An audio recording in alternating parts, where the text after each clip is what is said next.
Olá, pessoal. Então, hoje eu vim aqui falar um pouquinho sobre um assunto que nós abordamos em várias oportunidades, sobre o papel do Brasil.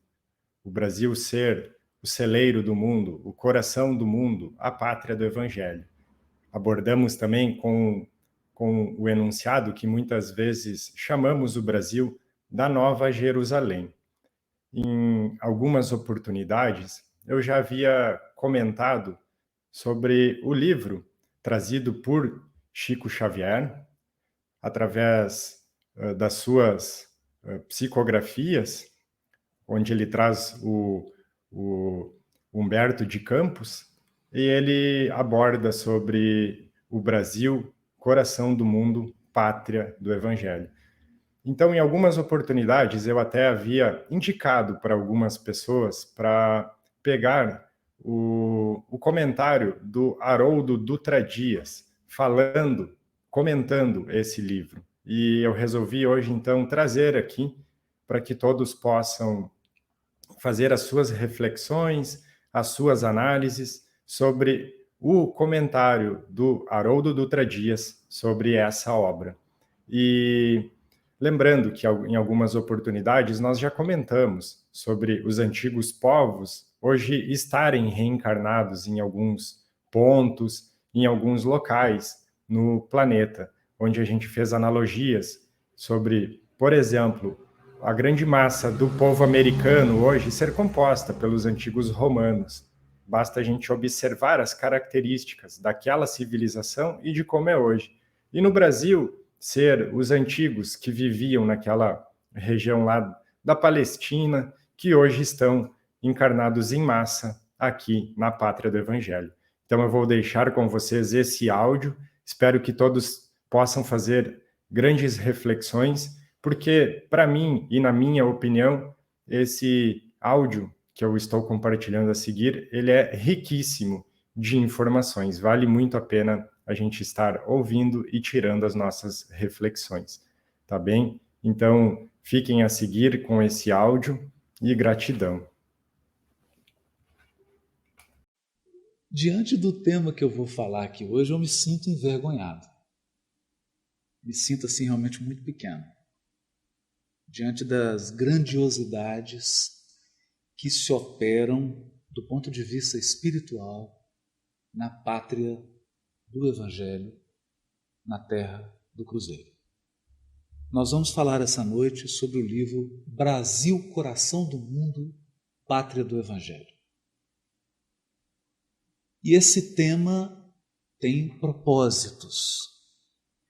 E antes que a gente inicie, eu vou ler a poesia. Eu sou apaixonado por Alta de Souza. Ela é a poetisa do Evangelho, ela brilha nas páginas do Parnaso de Além Túmulo. E eu estou tendo contato aqui com a poesia, né? E gostaria de agradecê-la por esse carinho que eu não mereço. Gratidão e trabalho. Segue, irmão, pelo berço do Cruzeiro, desvendando a palavra de esperança, retira o véu da letra santa e avança, e revela a verdade ao mundo inteiro. Em tua alma a pureza da criança, no olhar o jeito simples e fagueiro, e as pérolas de luz do teu celeiro são frutos do trabalho que não cansa. Todo o bem que fizeres, onde fores, é alívio a mitigar alheias dores, é amor de coração contrito em prece.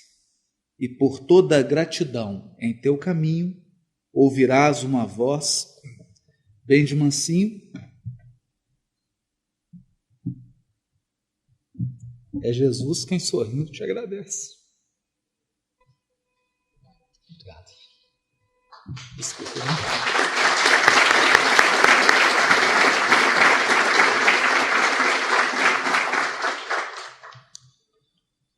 Meus amigos, essa obra foi ditada pelo Espírito Humberto de Campos em 1938.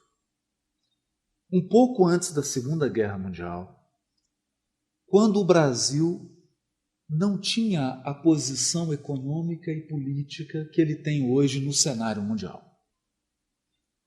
Exaltar as qualidades da flora, da fauna, da riqueza mineral, da riqueza econômica do povo brasileiro em 2012 é tarefa fácil.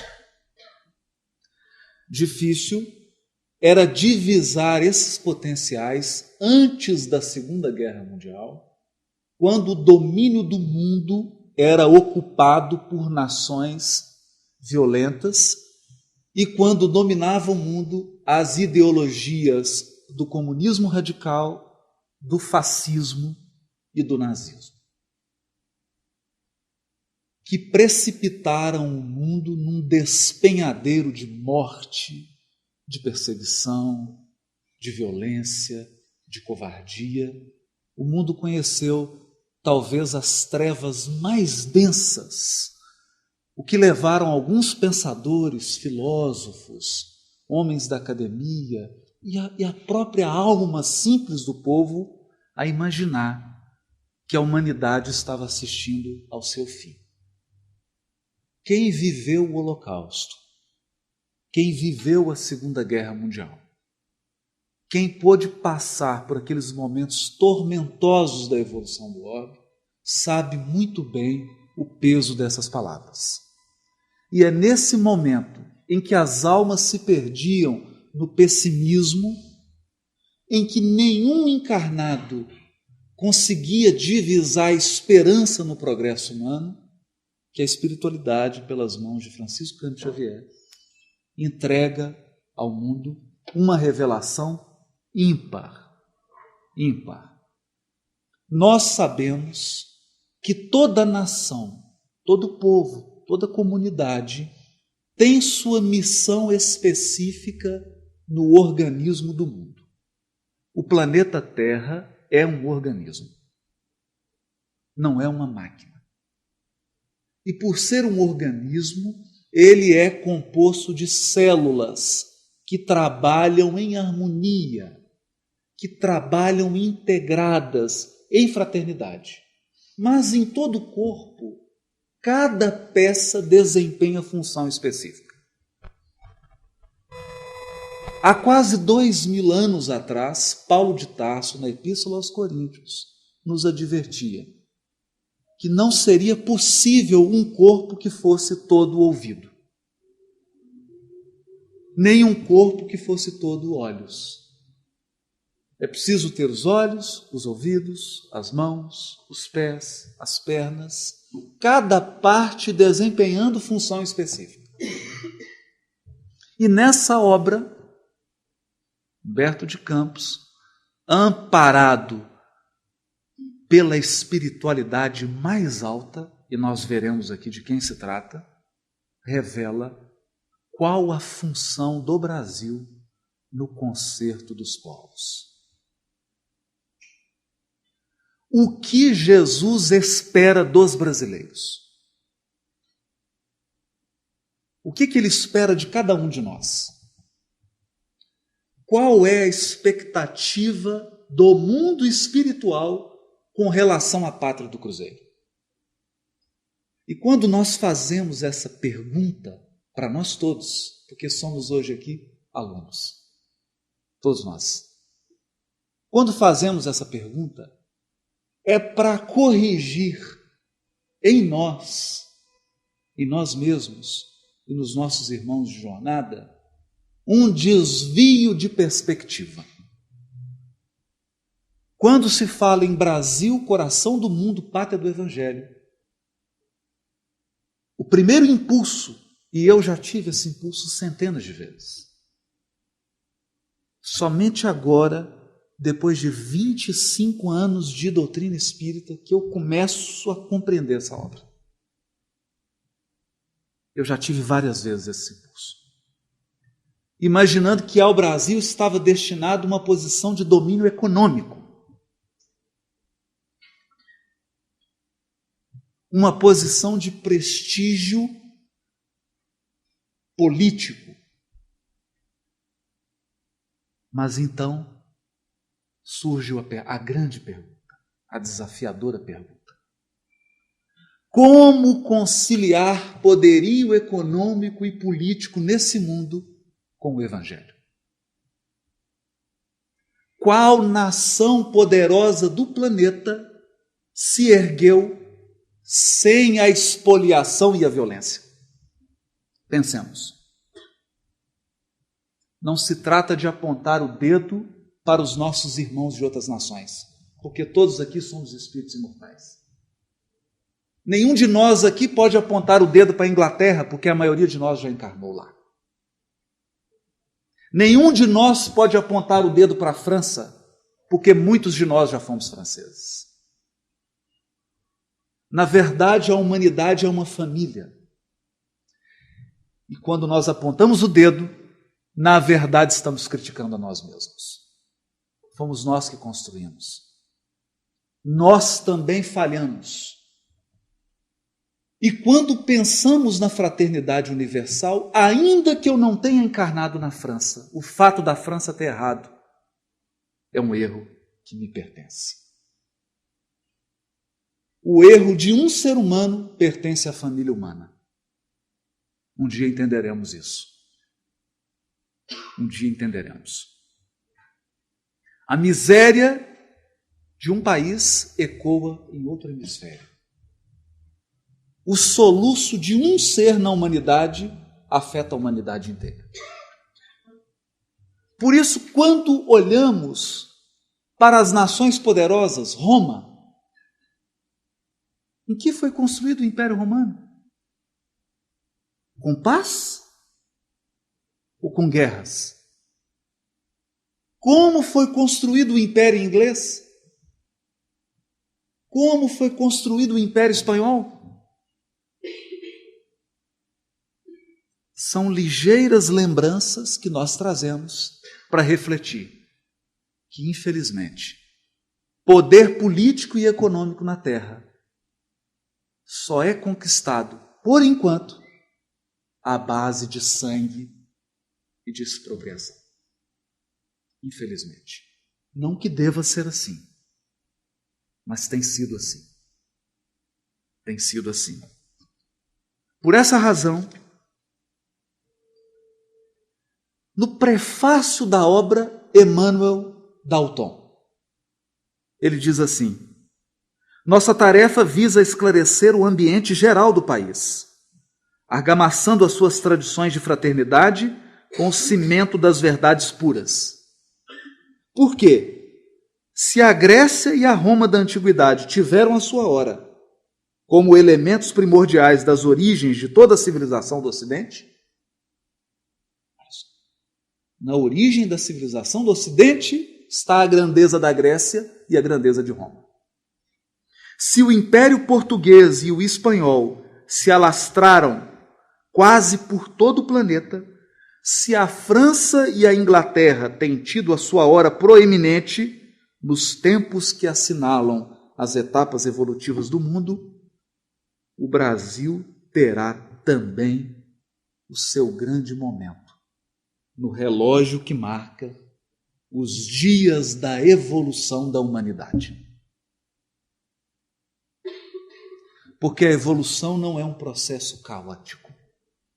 A evolução é um processo conduzido pela sabedoria e pelo amor infinito de Deus. Deus não é um telespectador passivo. Deus é um Pai atuante. Ele age, ele corrige, ele aperfeiçoa, ele ampara, ele consola, ele corrige rotas através dos seus emissários espirituais. E também inspirando diretamente, porque Deus fala no coração de cada um de nós. Portanto, a evolução é dirigida, e a humanidade tem suas horas. A evolução tem os seus marcos. É como uma viagem que é marcada em quilômetros. E em determinado momento da marcha evolutiva, chegaria a hora do Brasil exercer a sua missão. Mas que missão é essa? Diz Emmanuel assim: quando Humboldt, visitando o vale extenso do Amazonas, exclamou extasiado que ali se encontrava o celeiro do mundo, o grande cientista asseverou uma grande verdade. Esse era um naturalista que visitou toda a América Latina e ficou impressionado com a riqueza da fauna, da flora, com a riqueza mineral e mais assombrado ainda quando navegou pelo rio Amazonas e contemplou com os olhos essa floresta majestosa. Esse homem de ciência, então, apontou e disse: eis aqui o celeiro do mundo. Mas olha o que vai dizer Emmanuel. O grande cientista asseverou uma grande verdade. Precisamos, porém, desdobrá-la, estendendo-a do seu sentido econômico à sua significação espiritual. O Brasil é o celeiro espiritual do mundo. Espiritual. O que significa isso? O que isso representa? E ele vai dizer: o Brasil não está somente destinado a suprir as necessidades materiais dos povos mais pobres do planeta, mas também a facultar ao mundo inteiro, a proporcionar ao mundo inteiro uma expressão consoladora de crença e de fé raciocinada, e a ser o maior celeiro de claridades espirituais do orbe inteiro.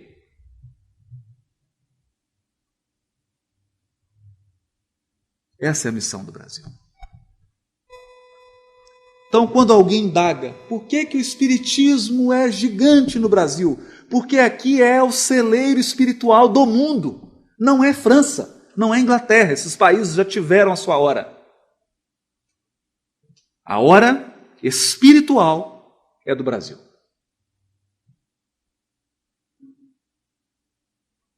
Por quê? Por quê? Quais as causas que estão por trás desse fato? Quem tomou essa decisão? O que foi feito até agora com relação a essa missão? É o que nós pretendemos falar nessa noite. Então, nessa noite, eu vou fazer uma espécie de leitura comentada. Eu pego algum trecho do livro e comento o que eu dou conta de extrair hoje. Porque daqui a um mês eu tenho certeza que vou ver mais coisas e com a ajuda de todos os amigos aqui, nós juntos veremos muito mais. Porque junto nós podemos ver, mas é preciso abrir a obra. É preciso estudá-la. É preciso examiná-la. É preciso examiná-la. E para examiná-la, nós começamos com o prefácio do autor, Humberto de Campos, o homem da Academia Brasileira de Letras, um dos maiores literatos que esse país teve. Então nós estamos falando de uma inteligência fina, refinada. Nós estamos falando de um homem que tem a mente de um bisturi e que sabe apreciar os fatos e descrevê-los como ninguém. Emmanuel reconhece isso. Falou assim: entregamos ao irmão Humberto porque ele tem mais facilidade de expressar o seu pensamento ao médium. Só nisso nós vemos a grandeza da obra. Porque é o próprio Emmanuel que entrega a Humberto de Campos, sabendo que naquele setor, naquele aspecto, Humberto tinha mais competências, mais habilidades do que o próprio Emmanuel. E ele diz assim: se numerosos pensadores e artistas notáveis lhe traduziram a grandiosidade de mundo novo, contando lá fora as inesgotáveis reservas do gigante da América, todo esse espírito analítico não passou da esfera superficial das apreciações. Passaram geólogos e falaram: oh, está cheio de minério, está cheio de riqueza, está cheio de petróleo, pré-sal. É uma riqueza da fauna, uma riqueza da flora. Catalogando os elementos materiais, que são elementos perecíveis. Todo elemento material é perecível. Será essa a grandeza do Brasil? Será então a nossa grandeza o corpo? E quando chegar o desencarne? Será essa toda a nossa riqueza? Será que cada um de nós não tem um tesouro muito mais valioso do que aquilo que a mão pode tocar? É essa crítica fina que Humberto de Campos faz e que muitos, às vezes, não conseguem compreender, porque confundem a missão do Brasil com uma missão material. Confundem riqueza espiritual com riqueza mineral. Confundem celeiro espiritual com reserva petrolífera. E aí aprofunda Humberto de Campos. Todo esse espírito analítico não passou da esfera superficial das apreciações, porque não viram o Brasil espiritual, o Brasil evangélico, em cujas estradas, cheias de esperança, luta, sonha e trabalha o povo fraternal e generoso, cuja alma é a flor amorosa de 3 raças tristes. Poema de Olavo Bilac, na expressão harmoniosa de um dos seus poetas mais eminentes. Brasil espiritual. Por quê? E aí ele responde: Jesus transplantou da Palestina para a região do Cruzeiro a árvore magnânima do seu evangelho, a fim de que os seus rebentos delicados florescessem de novo, frutificando em obras de amor para todas as criaturas. Por que da Palestina para o Brasil e por que a árvore? A árvore não é algo que nasce em 5 minutos. Você não compra uma árvore no supermercado. Porque uma árvore tem história. E a história da árvore está registrada nela mesma. A sua idade, o seu crescimento, as intempéries pelas quais ela passou, todo o seu crescimento, todo o cuidado do agricultor, todos os nutrientes que ela absorveu, estão na árvore. Transplantar uma árvore é algo dificílimo, porque você tem que removê-la de um solo,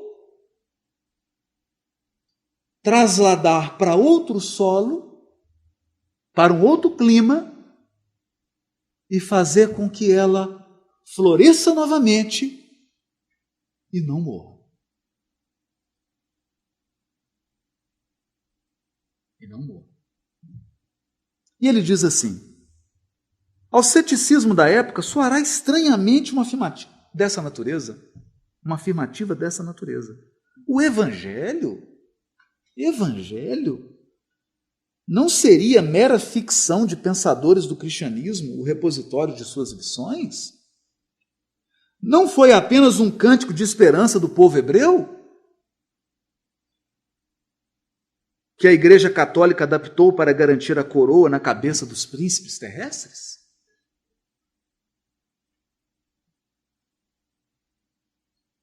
Essas são as opiniões do mundo. Mas a gente quer comentar sobre as características dessa árvore. A história do Evangelho começa nos profetas do Velho Testamento. E quem foram esses homens? Quem foram esses homens? A primeira coisa que nos chama a atenção: qualquer um de nós que toma nas mãos lições de um filósofo grego vai ficar espantado com a beleza do raciocínio, com o apuro das palavras, com a capacidade de expressão precisa que esses filósofos têm. Qualquer um que estuda os historiadores romanos, os homens que fizeram a história do Império Romano, também se impressionam com a sua sagacidade, a sua visão política, a sua estratégia, a organização social que o Império Romano adquiriu. E quando se abre um livro de um Isaías, quando se abre um livro de um profeta Jeremias, todo mundo fica assustado. Por quê? Porque o profeta do Velho Testamento parece-nos uma pessoa destemperada. Uma pessoa à beira de um surto psiquiátrico. Ele xinga, ele fala alto, ele condena, ele faz barulho. Por quê?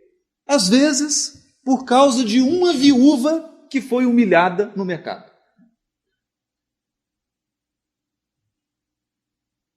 Às vezes, por causa de um órfão que foi esquecido. E alguém poderá perguntar: tanto barulho por tão pouco?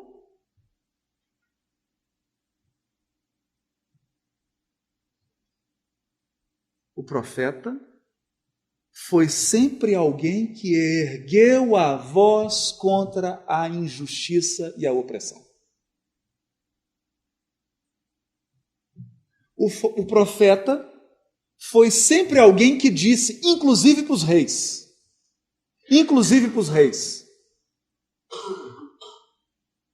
quando Davi, que se apaixona pela mulher do seu melhor amigo e coloca o seu general e melhor amigo no fronte de batalha para que ele morresse e ele pudesse ficar com a mulher, e cumpre o seu projeto, seu amigo morre e ele fica com a esposa, o profeta Natã visita o palácio.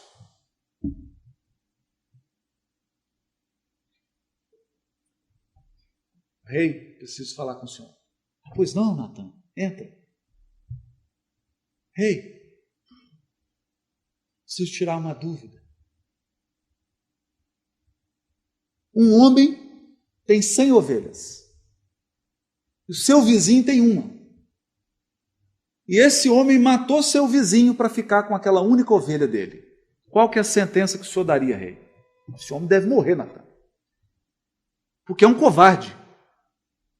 Já tem 100 ovelhas e mata o vizinho para ficar com uma. Qual que é a sentença, rei? A sentença é a condenação à morte. E o profeta fala: rei, esse homem é você. Você tem todas as mulheres do reino, todas que você quiser. E você matou seu melhor amigo, que tinha uma mulher só, para ficar com ela. Então o profeta foi sempre aquela voz que disse assim: O universo que nós vivemos é um universo moral. Esse universo tem leis morais, leis de responsabilização. Você é responsável pelos seus atos. Há uma lei divina que nos rege e há um acerto de contas periódico. Cada um de nós prestará conta dos seus atos. É uma balança. É uma balança. O que você fez que feriu, que oprimiu, que tornou infeliz o seu semelhante, será colocado num braço da balança. E tudo aquilo que você fez, que engrandeceu, que construiu o seu semelhante, será colocado do outro lado da balança. E você receberá os bônus pelas ações em prol do semelhante. E os ônus, os deveres, pelo prejuízo que causou ao próximo. É um universo moral. Mas o que aconteceu com esses homens? Com esses médiuns da antiguidade? Na maioria foram trucidados e assassinados. Mas deixaram uma mensagem. Essa é a raiz da árvore. Essa é a raiz da árvore que foi plantada no Brasil. A luta desses homens, a voz de coragem diante da injustiça, é a raiz da árvore do Evangelho. Foi sobre essa raiz que Jesus deixou o caule, o tronco, se manifestar, quando disse: bem-aventurados os que têm fome e sede de justiça, porque serão saciados. Mas antes disse: bem-aventurados os mansos, porque herdarão a terra. A nova era, o mundo de regeneração será dos mansos. Não haverá espaço para generais e nem para violentos. A terra será herdada pelos brandos, pelos pacíficos, pelos pacificadores, pelos homens e mulheres da paz, que promovem a paz, que promovem o crescimento do seu próximo. Estava dado o tronco da árvore. Em 1857, a copa da árvore é trazida do mundo espiritual. A terceira revelação vem completar essa planta delicada e vigorosa. Foram alguns poucos anos. Bastaram colocar a copa, quando a árvore ficou pronta, ela foi transplantada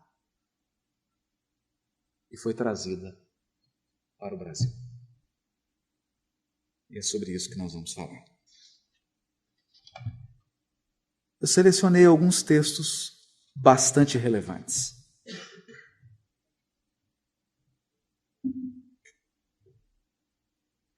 Quando Jesus faz uma visita periódica, e ele sempre faz visitas periódicas à Terra.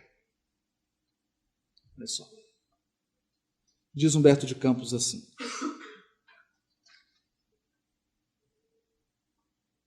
o Senhor desejou realizar uma de suas visitas periódicas à Terra, a fim de observar os progressos de sua doutrina e de seus exemplos no coração dos homens.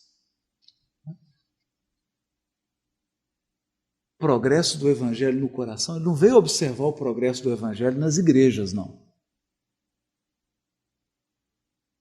Jesus não vem aqui fazer estatística de quantos membros tem uma religião. Nas suas visitas periódicas, ele vem observar o progresso do Evangelho no coração dos cristãos. E nessa data aqui, infelizmente, ele ficou bastante decepcionado.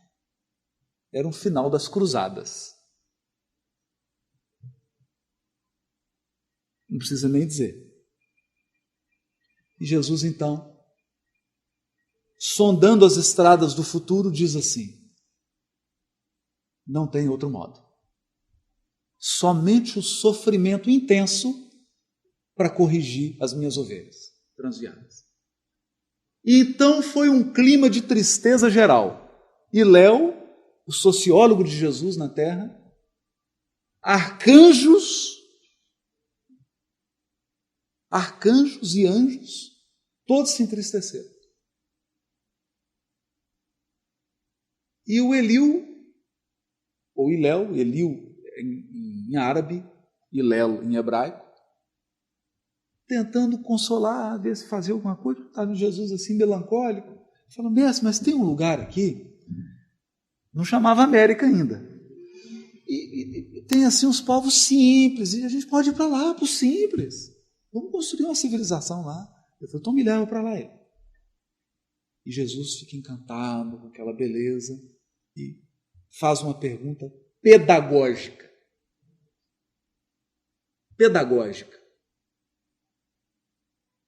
Ele pergunta assim para Iléu: onde fica, nestas terras novas, o recanto planetário do qual se enxerga no infinito o símbolo da redenção humana?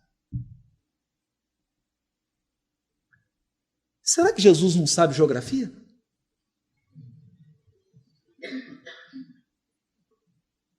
Ele que esculpiu o planeta não sabe mais onde ficam os continentes. Fez um pacote turístico para visitar a galáxia e esqueceu da Terra.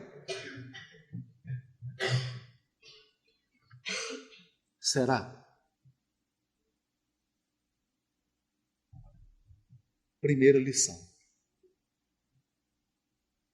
O espírito encarregado de todas as questões sociológicas do planeta Terra se chama Hillel, avô de Gamaliel, mestre de Paulo.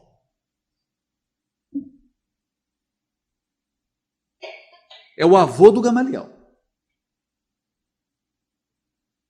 Jesus podia chegar para ele e falar: mestre, essa situação está difícil. Espera aí, Léo, deixa eu falar agora. Vai fazer isso, nós vamos fazer isso. Isso é educar? É assim que educa?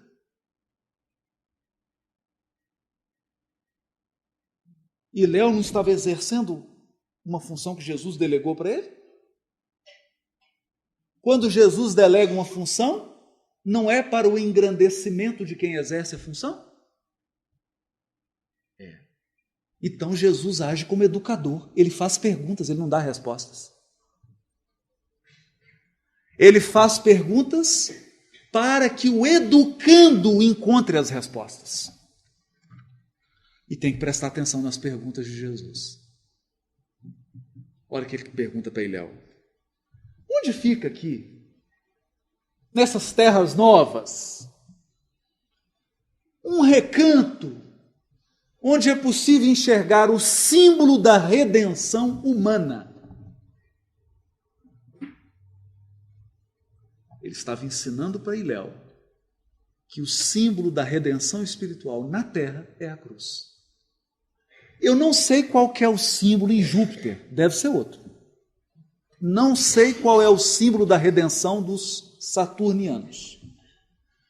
Mas da Terra, que é composta dos espíritos mais egoístas e orgulhosos do sistema solar, os mais orgulhosos, mais egoístas, vêm para cá. Encarnam aqui. O símbolo da redenção humana é a cruz. Porque ela é um golpe no orgulho e no egoísmo. Não que a cruz seja o caminho da redenção no universo infinito, não sabemos, mas na Terra é. Porque o remédio é adequado ao paciente. Tanto a substância quanto a dosagem.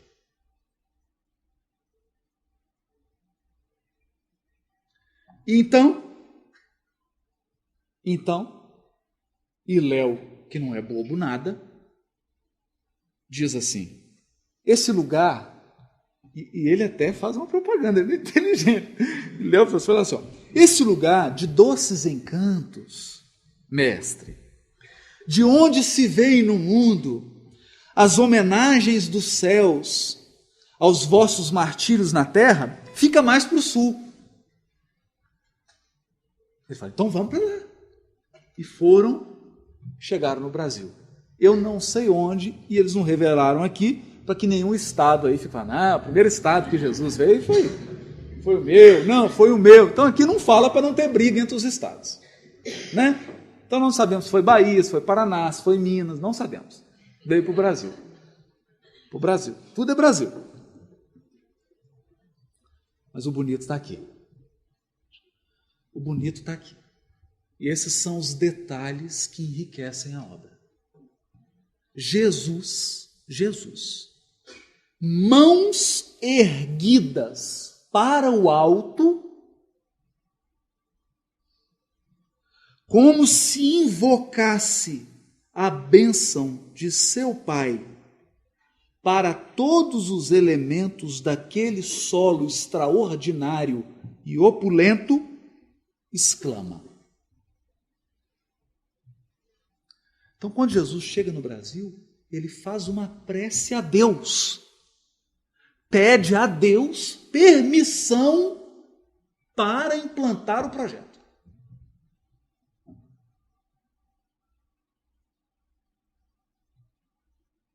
Pede permissão.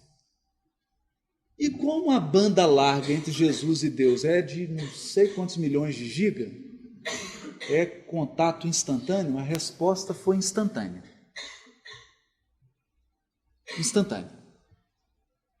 Ele se vira para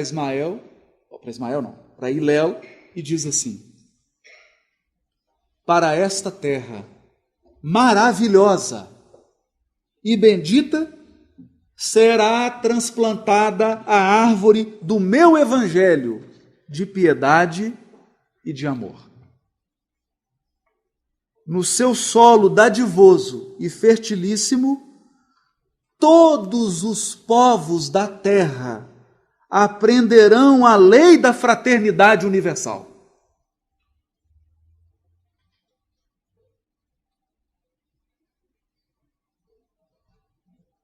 Lei da fraternidade universal.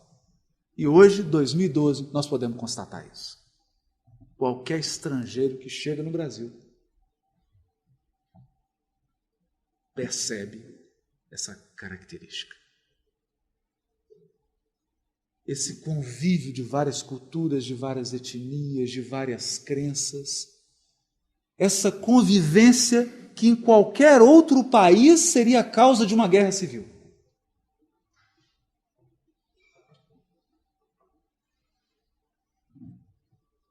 Sob estes céus serão entoados os hosanas mais ternos à misericórdia do Pai Celestial. Aí ele vai falar uma frase, como que é duro trabalhar para Jesus. Aí ele vira para o Eliu e fala assim, tu, Eliu, te corporificarás na terra. Vai reencarnar, meu filho. Porque trabalhar com Jesus... Se ele saiu do gabinete da governadoria e encarnou, porque nós estamos acostumados com governadores, só dão ordem. Fulano, vai lá e faça isso. Por que você não faz? Porque eu sou o que mando. Alguém tem que estar aqui para mandar.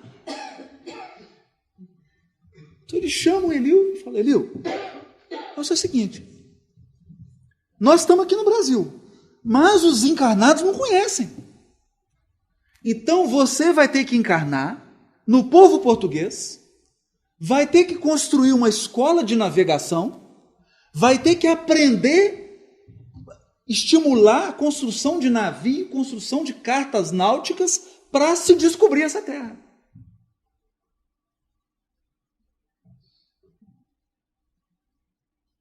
É mais ou menos assim, como se a Maria Helena dissesse assim, Haroldo, preciso que você vá lá fazer uma palestra no Eurípides Barçanufo. Mas chega meia hora antes que você tem que colocar as cadeiras no lugar. É assim. Ele então nasce como Henrique de Sagres, funda uma escola naval, a maior escola naval. Mas até aqui, isso você consegue no YouTube, não é? Isso você consegue no YouTube. Só você jogar lá, Henrique de Sagres, vai aparecer no YouTube, né? O que não tem no YouTube? Não tem no YouTube o seguinte: quem que é Henrique de Sagres? É o avô de Gamaliel. É Hilel. Sabe quem que é Hilel? Hilel é o maior sábio do povo hebreu. Considerado pelo povo hebreu. Não sou eu que estou dando opinião, não. Hilel, na época, ele foi contemporâneo de Jesus. Ele desencarnou um pouquinho antes. E ele fundou a mais famosa escola bíblica da Palestina.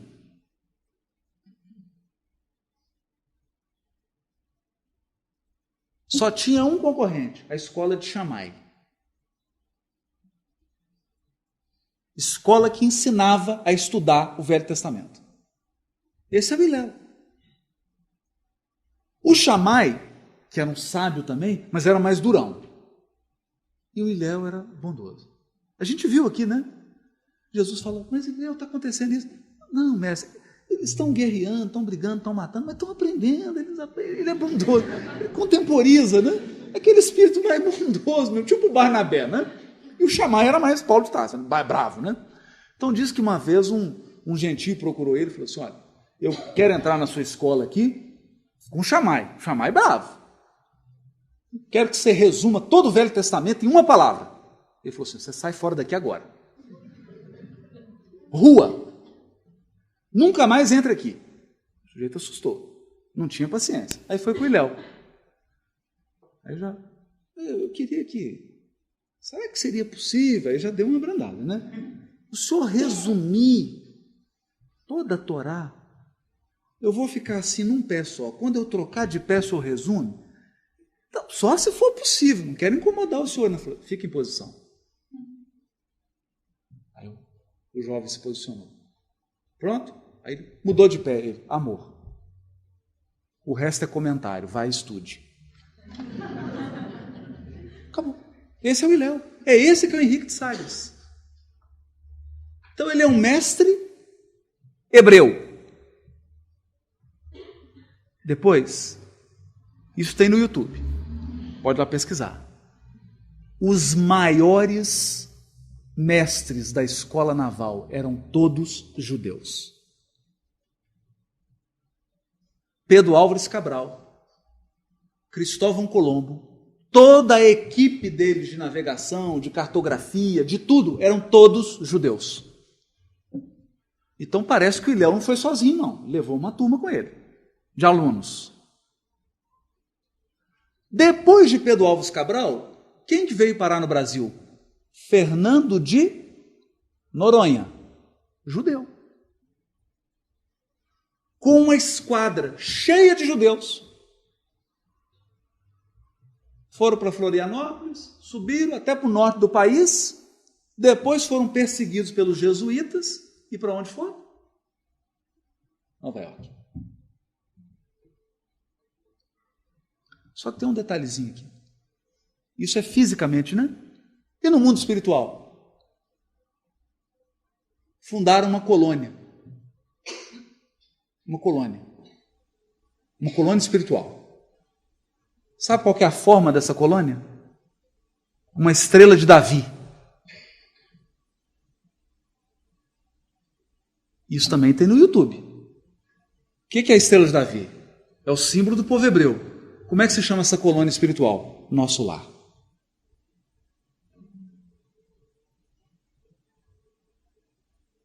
Então é preciso conectar as informações espirituais para que a gente chegue na essência. Senão nós vamos ficar na superfície. Querem ver? Quantos ministros tem em nosso lar? 72. Quantos juízes tinham no Sinédrio? 70 aí? É coincidência.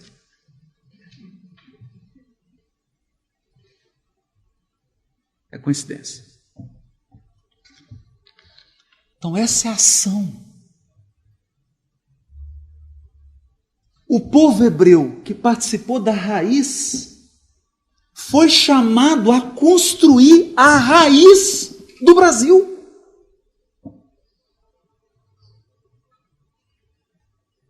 Olha a árvore sendo transplantada. Ela não veio inteira, não.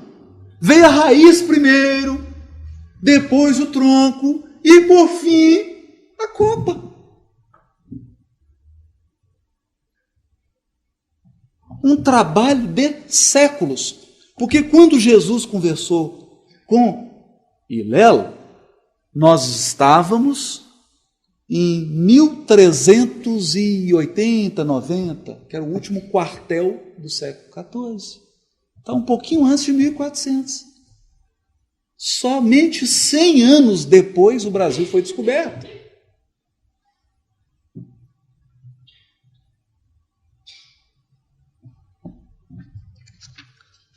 Eu aprendi o seguinte: projeto de Jesus é planejado no mínimo 700 anos antes.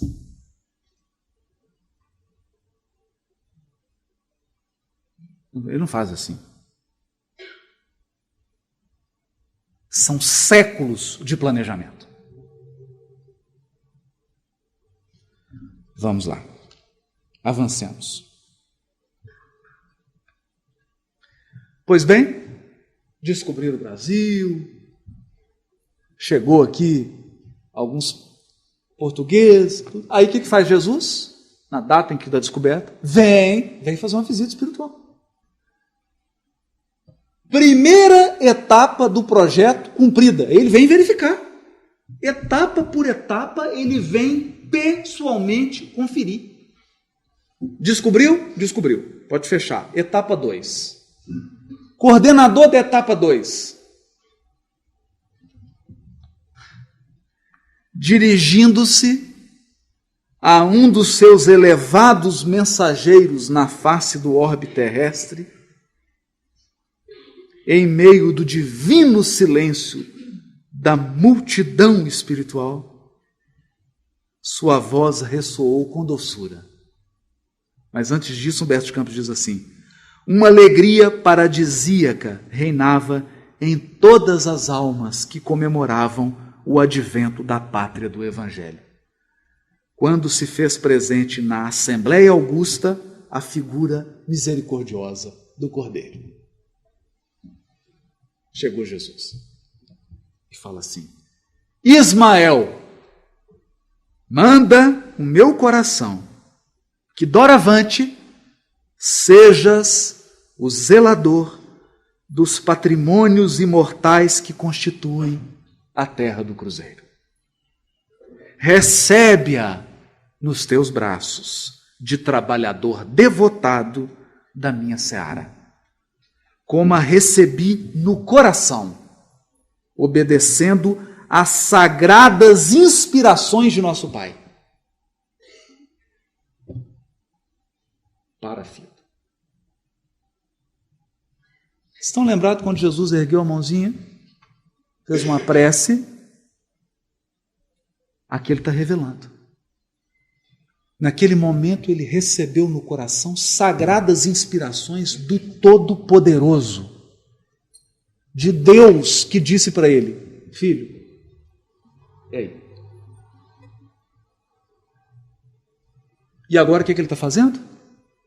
Ismael, assim como eu recebi do Pai a inspiração no meu coração, eu estou te entregando esse filho nos teus braços. Reúne as incansáveis falanges do infinito que cooperam nos ideais sacrossantos da minha doutrina e inicia, desde já, a construção da pátria dos meus ensinamentos. Para aí transplantei a árvore da minha misericórdia e espero que a cultives com a tua abnegação e com o teu sublimado heroísmo. Espero. Ela será a doce paisagem dilatada do Tiberíades. Meus amigos, a Galileia agora é o Brasil. O mar da Galileia é aqui. É isso que ele está dizendo. Ela será a doce paisagem dilatada do Tiberíades, que os homens aniquilaram na sua voracidade de carnificina. Guarda esse símbolo da paz e inscreve na sua imaculada pureza o lema da tua coragem e do teu propósito de bem servir a causa de Deus. E, sobretudo, lembra-te sempre que estarei contigo no cumprimento dos teus deveres, com os quais abrirás para a humanidade dos séculos futuros um caminho novo, mediante a sagrada revivescência do cristianismo. E entrega nas mãos de Ismael uma bandeira branca. E o que ele faz? Ele cumpre a ordem de Jesus. Jesus entrega a bandeira branca e pede para ele escrever nela. O que Ismael escreve nela? Deus, Cristo e caridade. A bandeira de Jesus, a inscrição é dele. E finca a bandeira.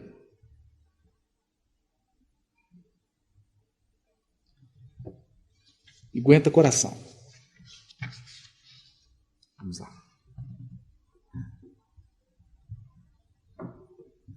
Bom, o tempo passa. Jesus determina a Ismael. Ismael, entenda. Eu vou desenhar para você. Para você entender. Repara todas as nações que falharam nos últimos 10.000 anos. Nós não vamos cometer esse erro no Brasil. Então, no Brasil, eu quero a alma simples e bondosa e ignorante dos índios. Eu quero o povo mais pobre da Europa.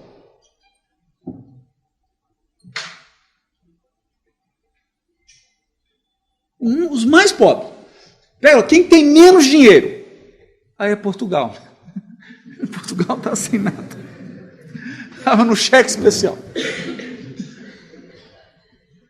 Fala, mestre, tu tem certeza mesmo? Eles estão no cheque especial, já estão refinanciando, né? Eles estão fazendo financiamento para comprar Kinder Ovo. É esse povo que eu quero. Mas por quê? Porque eles são trabalhadores. O simples trabalhador. É esse que eu quero. E mais tarde, Ismael, a África será oprimida. E eu determinarei a reencarnação de espíritos que já adquiriram a humildade e a brandura. E os negros escravizados virão para cá. Ismael está falando, meu Deus do céu. Senhor, exclama ele, sinto dificuldades para fazer prevaleçam os vossos desígnios nos territórios onde param as vossas bênçãos dulcificantes. A civilização que ali se inicia, sob os imperativos da vossa vontade compassiva e misericordiosa, acaba de ser contaminada por lamentáveis acontecimentos. Os donatários dos imensos latifúndios de Santa Cruz fizeram-se à vela, escravizando os negros indefesos de Luanda, Guiné e Angola. Infelizmente, os pobres cativos, miseráveis e desditosos, chegam à pátria do vosso Evangelho como se fossem animais bravios e selvagens, sem coração e sem consciência. Nós estamos falando de um anjo. Ismael é um anjo. E ele está aqui amargurado, dizendo, né? Eu vim uma consultoria, porque eu sou anjo, mas não sou Cristo. E agora? O mensageiro, porém, Ismael, não conseguiu continuar. Soluços divinos lhe rebentaram do peito opresso, evocando tão amargas lembranças. Quando Ismael falou da escravidão, ele começou a chorar. Mas anjo chora? Diante da injustiça chora. Diante da maldade chora. Diante da opressão ele chora.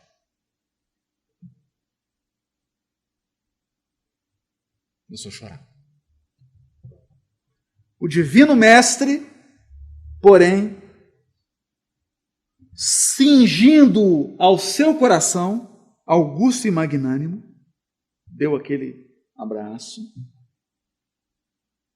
colocou Ismael aqui no coração dele, explicou brandamente: Ismael, acerena teu mundo íntimo no cumprimento dos sagrados deveres que te foram confiados.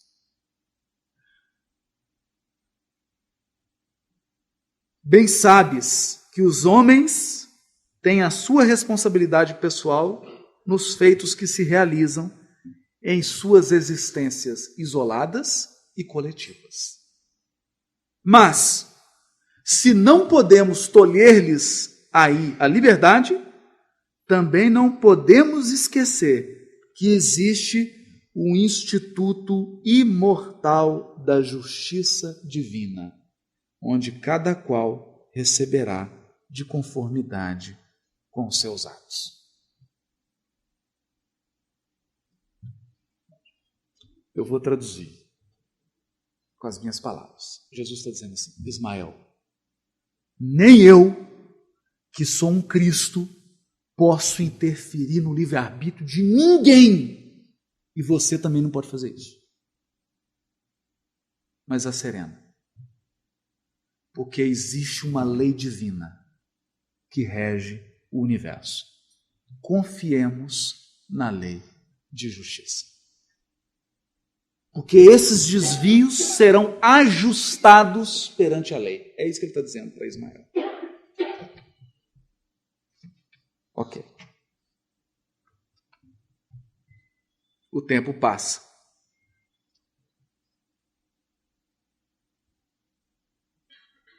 Mais dificuldades, mais dificuldades. Aos céus ascendem os aflitivos apelos dos obreiros invisíveis. A falange de Ismael, aflita, começa a fazer prece, pedindo ajuda para Jesus. A época de Mendissá, aquela questão dos indígenas, aquele problema todo. As falanges celestiais fazem uma prece para Jesus. Senhor, exclama Ismael, em suas preocupações, estendei até nós o manto da vossa infinita misericórdia. Enviai-nos o socorro das vossas bênçãos divinas, para que as nossas vozes sejam ouvidas pelos espíritos que aí procuram edificar uma pátria nova. Nosso coração se comove ante os quadros deploráveis que se deparam às nossas vistas. Por toda parte vê-se os infortúnios das raças flageladas e sofredoras. Parece um profeta Natan. Dizendo assim: mestre, meu coração está oprimido de tanta injustiça que está sendo praticada no Brasil. Uma voz suave e meiga lhe responde do infinito. Jesus acessou o Skype, mandou uma mensagem para ele. Ismael, nas tuas obrigações e trabalhos, considera que a dor é a eterna lapidária de todos os espíritos. E que o nosso Pai não concede aos filhos fardo superior às suas forças nas lutas evolutivas. Abriga aí na sagrada extensão dos territórios do país do Evangelho, todos os infortunados e todos os infelizes. No meu coração ecoam as súplicas dolorosas de todos os seres sofredores, que se agrupam nas regiões inferiores dos espaços próximos da terra. Agasalha-os no solo bendito que recebe as irradiações do símbolo estrelado, alimentando-os com o pão substancioso dos sofrimentos depuradores. Está dizendo para Ismael, agora a hora é de alimentar com a dor, porque a dor também é um pão. A dor também é pão. Das lágrimas que lavam todas as manchas da alma. Aquela hora era a hora da purificação. E prossegue Ismael. Bom, agora Ismael já está engrandecido. A tarefa que ele estava conduzindo estava engrandecendo o anjo Ismael. E uma pleiade de espíritos cooperadores vem até ele. Regressando ao além, os primeiros missionários da caravana luminosa de Ismael pedem a sua colaboração misericordiosa para que semelhante situação se modifique. Era na época de Anchieta, Padre Manuel da Nóbrega, Emmanuel, que estava encarnado, mas o grande apóstolo de Jesus explica: irmãos, não podemos tolher a liberdade dos nossos semelhantes. Está falando que Jesus falou para ele. Não sou indiferente a esses movimentos odiondos nos quais os índios, simples e bons, são capturados para os duros trabalhos do cativeiro.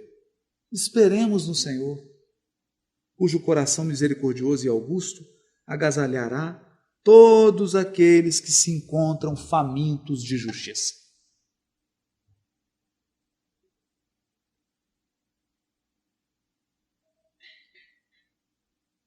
É forte. Esse é o evangelho que a gente não costuma ler.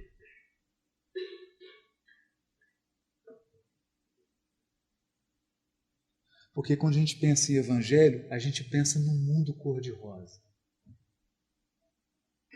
A gente pensa que vida de anjo é vida fácil.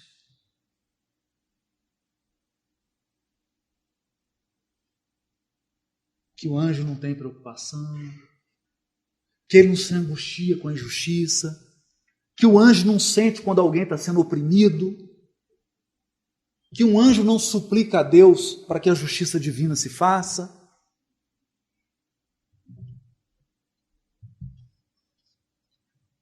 Mais adiante, o tempo passa,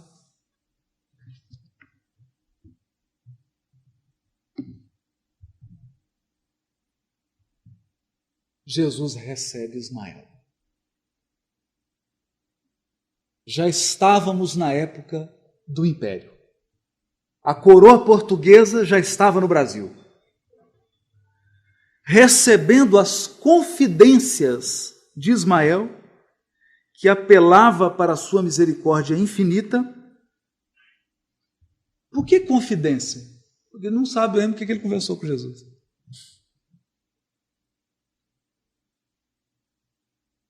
O que Ismael confidenciou para Jesus? Não sabemos. Mas ele apelou para a misericórdia infinita. Aí Jesus considerou a necessidade de polarizar as atividades do Brasil num centro de exemplos e virtudes para modelo geral de todos. Então Jesus quis que centralizasse toda a cultura brasileira em torno de um homem, que fosse modelo de virtude. E o que ele faz? O que ele faz? Um homem que concentrasse modelo de virtude para que fosse um exemplo para a nação brasileira. Quem que ele chama?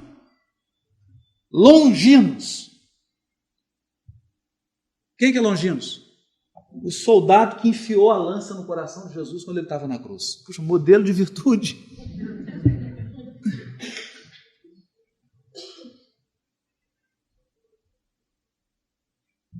Sim. Por quê? Mas escuta aqui. A árvore do Evangelho não foi transplantada da Palestina para o Brasil? Não foi? Não veio só a árvore, não, veio o solo também. Os romanos que estavam encarnados na época em que Jesus estava na Palestina estão hoje encarnados no Brasil. Os hebreus que estavam encarnados na época de Jesus estão hoje no Brasil. Aqueles outros povos que estavam lá na redondeza, está maioria no Brasil. Porque a árvore foi transplantada para cá. Então quem estava aqui no Brasil? O soldado que perfurou Jesus na cruz. Estava onde? Na França? Não. Na Inglaterra? Não. No Brasil. Só que já estava redimido daquelas falhas, daquelas quedas. E Jesus chama ele. Longinos. Entre as nações do orbe terrestre, organizei o Brasil como coração do mundo. Minha assistência misericordiosa tem velado constantemente pelos seus destinos e, inspirando a Ismael e seus companheiros do infinito, consegui evitar que a pilhagem das nações ricas e poderosas fragmentasse o seu vasto território. Olha o que Jesus está dizendo. Que ele que não deixou o território brasileiro ser fragmentado. E ele vai falar isso várias vezes na obra. Cuja configuração geográfica representa o órgão do sentimento do planeta, como um coração que deverá pulsar pela paz indestrutível e pela solidariedade. E aí o Longinos fica emocionado, fala, Senhor, no misto de expectativa, ele fala, muitas existências de dor tenho voluntariamente experimentado para gravar no meu espírito a compreensão do vosso amor infinito, que não pude entender ao pé da cruz dos vossos martírios no Calvário. E aí ele fala para ele, Longinos, se você cumprir essa missão, é a tua última encarnação. Quem foi esse homem? Dom Pedro II. Que hoje, a historiografia está revendo, inclusive historiadores na Inglaterra, eu tive notícia disso lá, e pude confirmar aqui com José Otávio, um amigo que é pós-doutor em História da Universidade Federal de Campina Grande, e ele me disse que os historiadores estão sendo obrigados a rever Dom Pedro II. Estão começando, depois de passar daquele discurso meio bobo, porque teve uma época no Brasil em que era chique você falar mal do Brasil. Ninguém prestava. De Pedro Alves Cabral a todo mundo era ruim. Tudo do Brasil era ruim. Mas agora o cenário é outro. Então estão sendo obrigados a revisitar. Estão descobrindo Dom Pedro II, que é um homem de uma grandeza, que nos momentos mais críticos da história do Brasil, soube conduzir sem uma revolução, sem uma violência, e Humberto de Campos vai dizer aqui, era o imperador mais republicano que o Brasil já teve.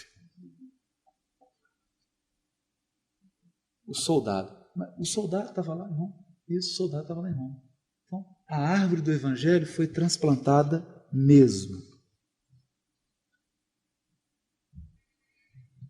Caminhando já para a conclusão,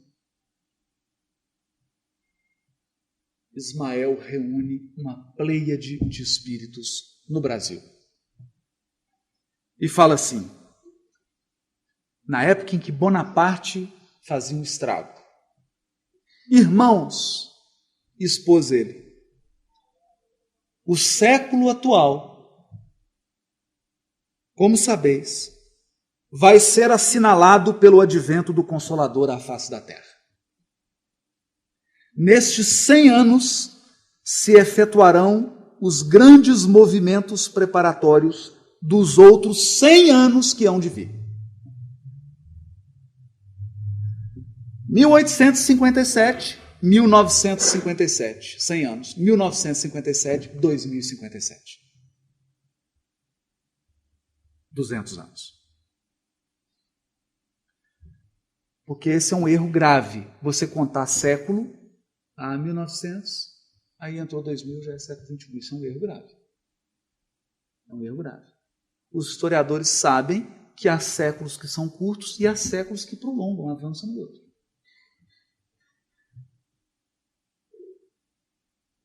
Não é assim. Não é assim. Então, nós ainda estamos no século XX. Do ponto de vista espiritual. Século XXI é nova era, não chegou ainda. Segundo Emmanuel, no Pinga Fogo, está previsto para iniciar em 2057, que é quando termina os 200 anos que Jesus deu para isso. E aí ele começa a falar da encarnação de Kardec e tudo. E aí houve na locução de Ismael uma breve pausa. Depois, encaminhando-se para um dos dedicados e fiéis discípulos, falou-lhe assim: descerás às lutas terrestres com o objetivo de concentrar as nossas energias no país do cruzeiro, dirigindo-as para o alvo sagrado dos nossos esforços. Arregimentarás todos os elementos dispersos com as dedicações do teu espírito, a fim de que possamos criar o nosso núcleo de atividades espirituais. Então agora Ismael não estava preocupado com colonização, não estava preocupado com o aspecto político, porque o país já era uma república, já havia atingido a maioridade, já era senhor do seu destino. A atuação de Ismael agora era formar um núcleo espiritual de trabalho no Brasil. Não precisamos encarecer aos teus olhos a delicadeza dessa missão, mas com a plena observância do código de Jesus e com a nossa assistência espiritual, pulverizarás todos os obstáculos, à força de perseverança e de humildade, consolidando os primórdios de nossa obra. Então esse Espírito veio para trazer o alicerce dessa atividade aqui, que é a de Jesus no seio da pátria do seu Evangelho. Sua luta vai ser grande, né? Ok. Daí a algum tempo, nascia no Ceará Bezerra de Menezes.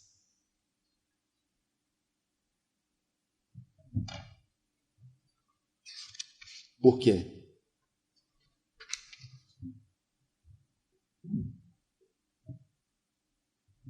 Jesus chama Ismael e diz assim: Ismael, escolhe dentre as agremiações espíritas uma instituição que seja capaz de unificar todas as outras.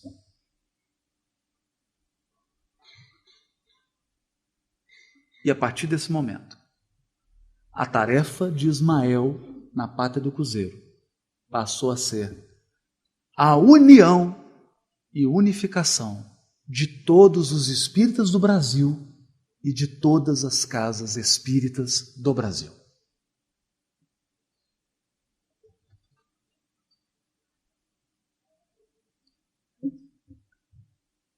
Jesus diz a ele: Ismael, disse-lhe o Senhor, concentraremos agora todos os nossos esforços, a fim de que se unifiquem os meus discípulos encarnados para a organização da obra impessoal e comum que iniciaste na Terra.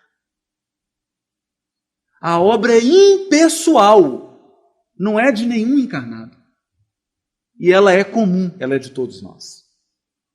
Na pátria dos meus ensinamentos, o Espiritismo será o cristianismo revivido na sua primitiva pureza, e face mister, coordenar todos os elevados elementos da causa generosa da verdade e da luz para os triunfos do Evangelho. Procurarás entre todas as agremiações da doutrina aquela que possa reunir no seu seio todos os agrupamentos. A que possa reunir, não é que possa brigar, não. Colocarás aí a tua célula. Colocarás aí a tua célula. Célula. Por quê? Porque essa organização, junta com todas as outras, formaria um conjunto de células, e essas células formariam um organismo. Células. A fim de que todas as mentalidades postas na direção dos trabalhos evangélicos estejam afinadas pelo diapasão da tua serenidade e do teu devotamento à minha seara. E como as atividades humanas constituem em todos os tempos um oceano de inquietudes, a caridade pura deverá ser a âncora da tua obra, ligada para sempre ao fundo dos corações. E finalizando,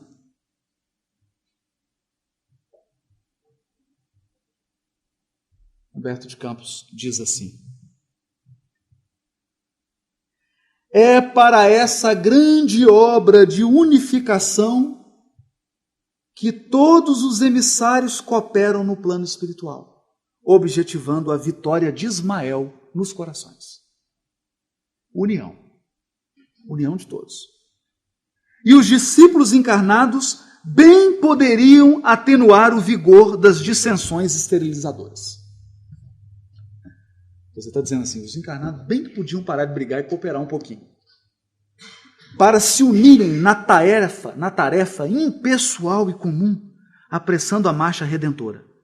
Nas suas fileiras respeitáveis, só a desunião é o grande inimigo. Porque, com referência ao catolicismo, os padres romanos, com exceção dos cristãos, se conservam onde sempre estiveram, isto é, no banquete dos poderes temporais, incensando os príncipes do mundo e tentando inutilizar a verdadeira obra cristã. Nas suas catedrais confortáveis e solitárias e nos seus conventos sombrios, novos inspirados da Umbria virão fundar os refúgios amenos da piedade cristã. O que Jesus está dizendo aqui? Umbria é a terra de Francisco de Assis. Ele está dizendo que missionários ligados a Francisco de Assis vão reencarnar no seio da Igreja Católica para fazer a sua renovação. Eu estou na página 229. Merece ser lida. Que ele diz que o grande organismo da igreja não vai ser desmantelado, ele vai ser retrabalhado com esses missionários que encarnaram. Nós gravamos um podcast com a irmã Aila. Em janeiro, nós vamos participar de um congresso espírita da Federação da Paraíba com o bispo da Paraíba. O bispo da Paraíba fará uma palestra na Federação Espírita da Paraíba. Coisas estão acontecendo. Porque a obra é de unificação dos cristãos. Nós temos que nos unir para a obra do Evangelho.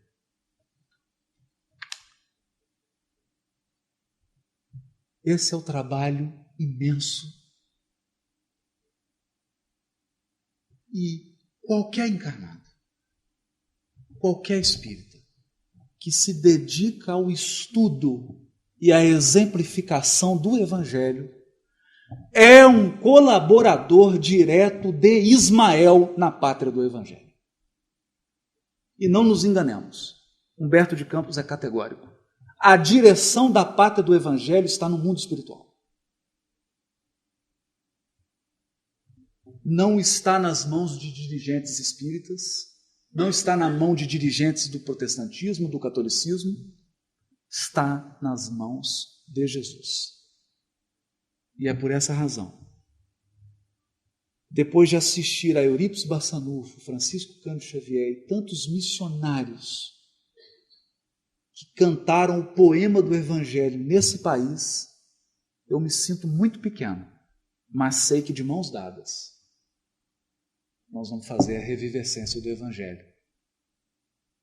Porque se eu havia dito que nós estamos com saudade de Jesus, Jesus também está com saudade de nós. Boa noite para todos.